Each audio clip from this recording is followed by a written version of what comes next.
Ky është procesi i votimit. Zoti kryetari i Kuvendit, të nderuar deputet, të dashur qytetarë të Shqipërisë, vim sot në këtë seancë të Kuvendit të Shqipërisë për ratifikimin me procedurë të përshpejtuar të një marrëveshje huaje mes Republikës së Shqipërisë përfaqësuar nga Ministria e Financave dhe Shtetet Bashkuara të Amerikës përfaqësuara nga Agjencia për Bashkëpunim për Sigurinë e Mbrojtjes në kuadër të financimit jashtëm ushtarak të Shtetet Bashkuara të Amerikës. Zonja e Zotrinj, dashur qytetarë shqiptarë, kjo është një marrëveshje historike për Shqipërinë.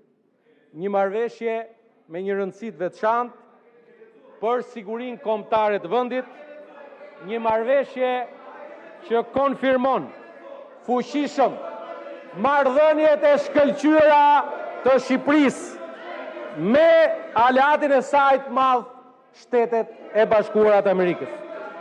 Kjo është një marrëveshje që shkon përtej termave financiar. Është një dëshmi konkrete e besimit të Shteteve të Bashkuara që kanë ndaj Shqipërisë dhe rolit gjithnjë më të rëndësishëm që vendi ynë luan për sigurinë euro-atlantike. Nga ana tjetër, Shqipëria jone përbashkët ka një angazhim të shtuar në rritjet konsiderueshme të investimeve në mbrojtje. Buxheti për mbrojtjen është rritur nga 24.1 miliard lek në vitin 2020 në 69.2 miliard lek në vitin 2026.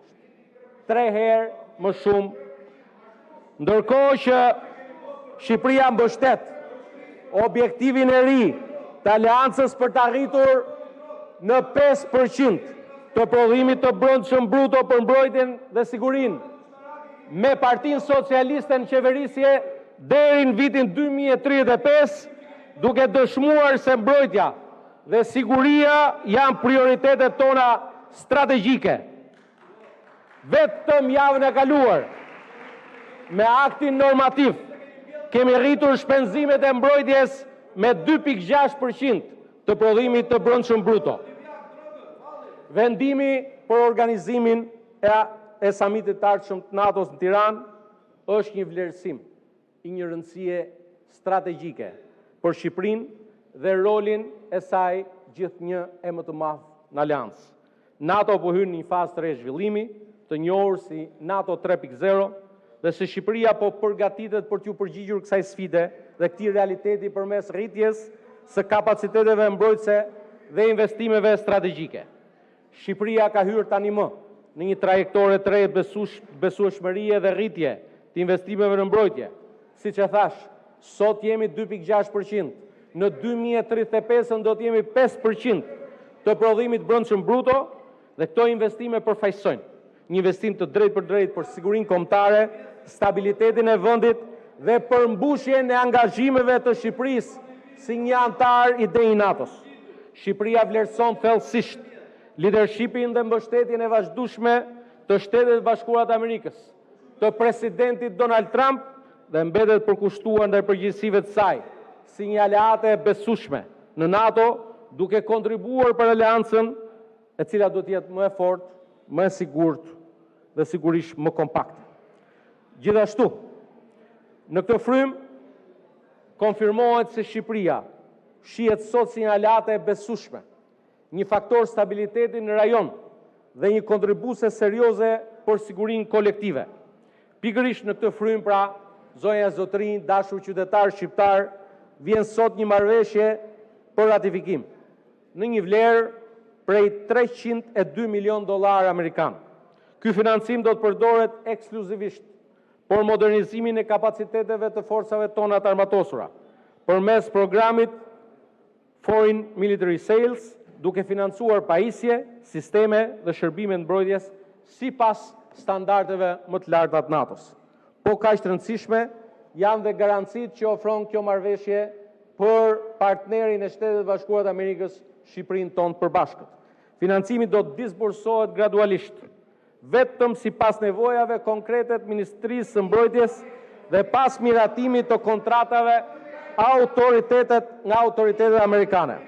Shqipëria do të ketë 48 muaj për të angazhuar fondet e projektet e modernizimit. Kredia ka një afat maksimal shlyrje deri në 12 vjet, me mundësi periudhe grace deri në 1 vit.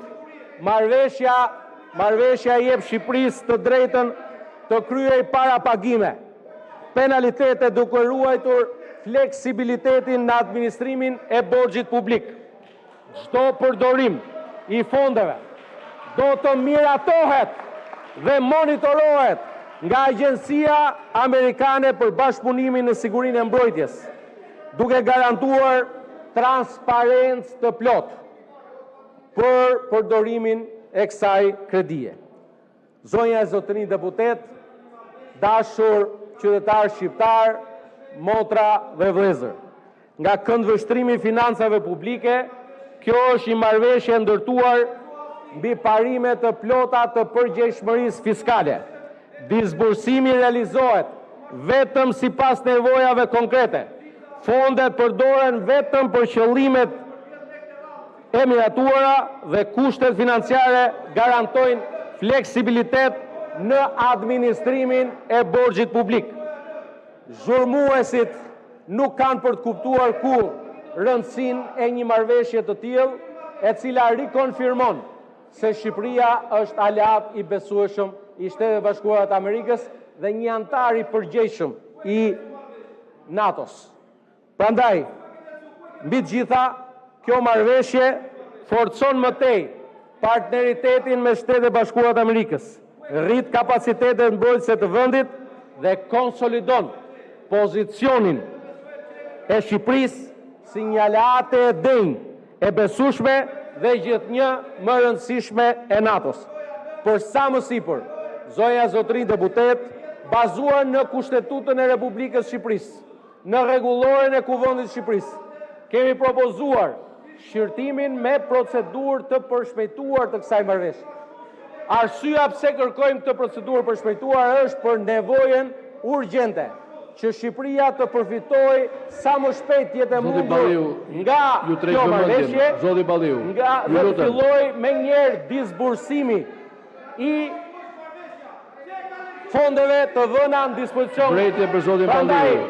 Ju lutem, lejoni pas rregullores kolegun të përfundojë fjalën. Sorat dhe korbat le të vazhdojnë të tasin.